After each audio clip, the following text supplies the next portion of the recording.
नमस्ते। देखिए, एक तरफ खबरें हैं कि भारत दुनिया की सबसे तेजी से बढ़ती अर्थव्यवस्था है और दूसरी तरफ एक सवाल है कि हमारा विकास एक गहरे विरोधाभास में क्यों फंसा हुआ है। तो आज चलिए इन सुर्खियों से आगे बढ़ते हैं और उन असली ढांचागत चुनौतियों को समझते हैं जो इस चमकती हुई कहानी पर सवाल खड़े करती हैं। 113.45 बिलियन डॉलर, ये बस कोई नंबर नहीं है। ये वो कीमत है जो भारत ने पिछले वित्तीय साल में चीन से सामान इंपोर्ट करने के लिए चुकाई। ये एक रिकॉर्ड तोड़ने वाला आंकड़ा है और ये हमारी अर्थव्यवस्था की एक छिपी हुई कमजोरी की तरफ इशारा करता है। और यही आज का सबसे बड़ा सवाल है। ये जो ट्रेड डेफिसिट है, ये सिर्फ एक आंकड़ा नहीं है, बल्कि एक गहरी आर्थिक समस्या का लक्षण है। तो चलिए इस पहेली को एक एक करके सुलझाते हैं। तो आज की हमारी पड़ताल में सबसे पहले हम देखेंगे 100 बिलियन डॉलर का सवाल, फिर समझेंगे मिसिंग मिडल का संकट क्या है। इसके बाद बात होगी हमारे विकास की अधूरी कहानी पर, फिर नौकरियों और विकास के बीच के विरोधाभास पर, और आखिर में देखेंगे कि भविष्य का रास्ता क्या हो सकता है। चलिए शुरू करते हैं। तो सबसे पहले बात करते हैं इसी 100 बिलियन डॉलर वाले सवाल की। मतलब चीन के साथ हमारा ये जो भारी भरकम व्यापार घाटा है, इसे समझने की कोशिश करते हैं। जरा इस रफ्तार को देखिए।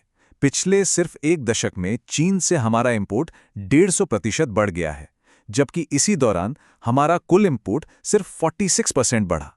ये क्या दिखाता है? ये साफ दिखाता है कि हमारी अर्थव्यवस्था चीन पर कितनी ज्यादा और कितनी तेजी से निर्भर होती जा रही है।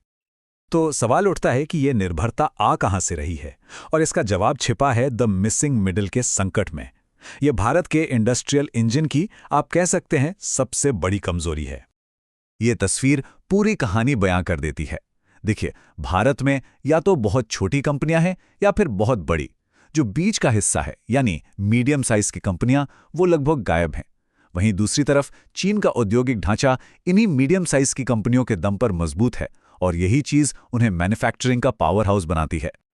अब देखिए, ये सिर्फ आकार की बात नहीं है, ये सीधे सीधे प्रदर्शन से जुड़ा है। OECD का डेटा बताता है कि मीडियम साइज की फर्में छोटी फर्मों के मुकाबले 80 से 100% तक ज्यादा प्रोडक्टिव हो सकती हैं। क्यों?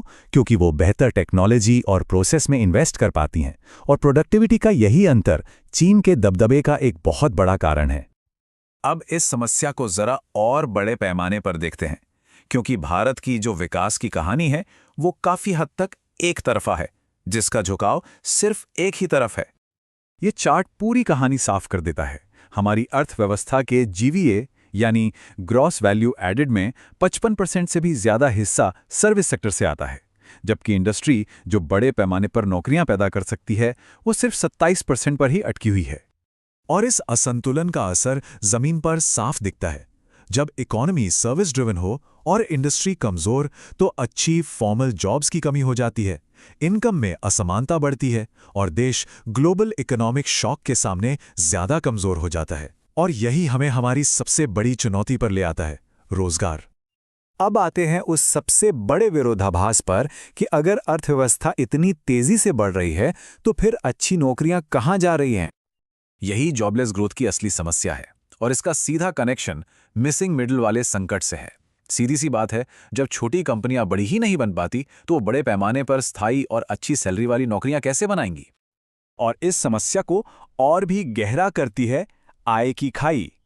जरा सोचिए, हमारी सालाना GDP ग्रोथ से जो भी दौलत पैदा होती है, उसका 50% से ज्यादा हिस्सा सिर्फ देश के टॉप 1% परिवारों तक पहुंचता है। यह दिखाता है कि विकास का फायदा कितना असमान तरीके से बंट रहा है।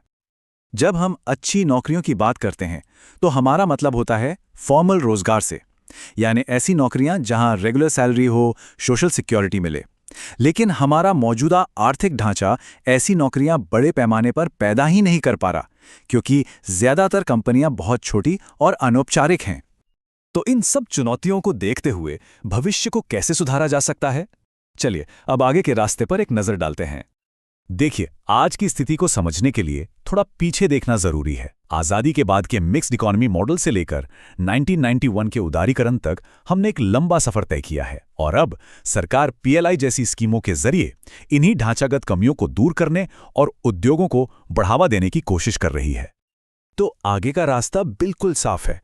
हमें एक ऐसा माहौल बनाना होगा जहां छोटी कंपनियां हिम्मत करके बड़ी बन सकें, मैन्युफैक्चरिंग सेक्टर मजबूत हो ताकि अच्छी नौकरियां पैदा हों, और सबसे जरूरी, विकास का फायदा समाज के हर तबके तक पहुंचे। और हम आपको इसी एक बड़े सवाल के साथ छोड़े जा रहे हैं, क्या भारत की अर्थव्यवस्था एक ही समय में बड़ी भी हो सकती है और निष्पक्ष भी? क्योंकि देखिए, सिर्फ तेज दौड़ना ही काफी नहीं होता, जरूरी ये भी है कि इस दौड़ में कोई पीछे न छूट जाए। हमारे साथ जुड़ने के लिए धन्यवाद।